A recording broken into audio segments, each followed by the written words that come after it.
Hello everyone. आज चाहिँ म टेम्पोमा ट्राभल गर्दैछु। पानी पनि परिरहेछ हल्का।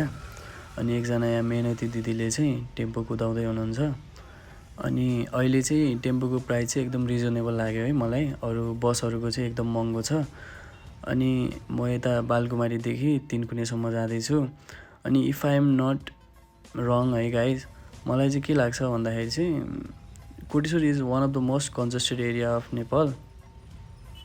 एकदम धेरै जाम हुने क्या यहाँ चाहिँ। अब अरू नेपालको अरू ठाउँमा पनि भइरहेको हुन्छ, दाउन्नेतिर, हाइवे, नेसनल हाइवेहरूतिर। तर यहाँ चाहिँ सदाबहार के एकदम धेरै ट्राफिक हुने। अनि त्यसपछि म यसरी नै गइरहेको छु। अनि अब दिदीलाई यसो भाडासाडा तिरेर अब म चाहिँ तिनकुनेमा झर्छु। अनि पानी पनि परिरहेछ। अनि त्यसपछि एकजना यहाँ दिदीले बनाएको मिठो मकै चाहिँ तातो तातो पानी परेको बेलामा खान्छु ल गाइज।